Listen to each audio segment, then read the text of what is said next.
বন্ধুরা, আজ ভারতবর্ষের ৭৯তম স্বাধীনতা দিবসে আমি তোমাদের সামিল করে নিয়ে যেতে চাই পশ্চিমবঙ্গ কলকাতার আলিপুর জেল মিউজিয়াম ভ্রমণে। আমরা অনেক সময়ই বেড়াতে গিয়ে আন্দামানে জেল পরিদর্শনে যাই, যেখানে আমরা জানি স্বাধীনতা সংগ্রামীদের বন্দি করে রাখা হতো, যাদের নির্বাসনে পাঠানো হতো, অত্যাচার করা হতো।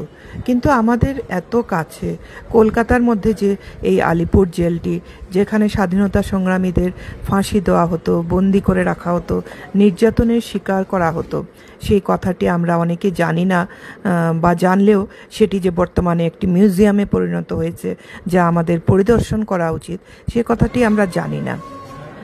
তো আলিপুর জেলখানাটি ভারতবর্ষের অন্যতম প্রাচীন জেল, যা 1864 সালে স্থাপিত হয়, অর্থাৎ পরাধীন ভারতবর্ষে ব্রিটিশ শাসনাধীনকালে এটি স্থাপিত হয়।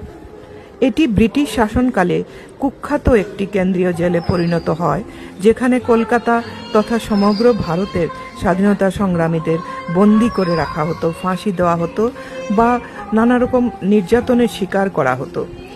এখানে বহু প্রথম সারির গুরুত্বপূর্ণ স্বাধীনতা সংগ্রামীদের বন্দি করে রাখা হয়েছিল, যাদের মধ্যে ছিলেন দেশবন্ধু চিত্তরঞ্জন দাস, সুভাষচন্দ্র বসু, জওহরলাল নেহেরু, কানাইলাল দত্ত, দীনেশ গুপ্ত, ডক্টর বিধানচন্দ্র রায়, অরবিন্দ ঘোষ, সত্যেন্দ্রনাথ বসু, চারুচন্দ্র বসু, পারুল মুখার্জি, অনন্ত হরি মিত্র, বীরেন্দ্রনাথ শাসমল প্রমুখ অগুন্তি রাজনৈতিক নেতারা। যাদের এই আলিপুর জেলে ব্রিটিশ নির্দ্বিধায় ফাঁসি দিয়েছিল, তাদের মধ্যে ছিলেন কানাইলাল দত্ত, সত্যেন্দ্রনাথ বসু, চারুচন্দ্র বসু, বীরেন্দ্রনাথ দত্তগুপ্ত, গোপীনাথ সাহা, প্রমোদ রঞ্জন চৌধুরী, অনন্ত হরিমিত্র, রামকৃষ্ণ বিশ্বাস, দীনেশ গুপ্ত, দীনেশ মজুমদার প্রমুখ আরও অনেকে।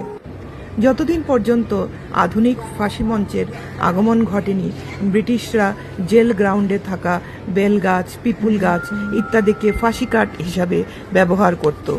এর আরও একটি ভয়ানক দিক ছিল, যাতে তাদের ফাঁসি কাঠে ঝুলতে দেখে জেলের অপরাপর স্বাধীনতা সংগ্রামী বন্দীরা ভয়ে ভীত হয়ে সে পথ ছেড়ে দেয়। এটাও ছিল আরেকটি কারণ। আলিপুর জেলের ফাঁসি মঞ্চ এবং ফাঁসি কাঠগুলো ভারতের স্বাধীনতা সংগ্রামীদের উপর অকথ্য নির্যাতনের সাক্ষ্য আজও বয়ে চলেছে নীরবে।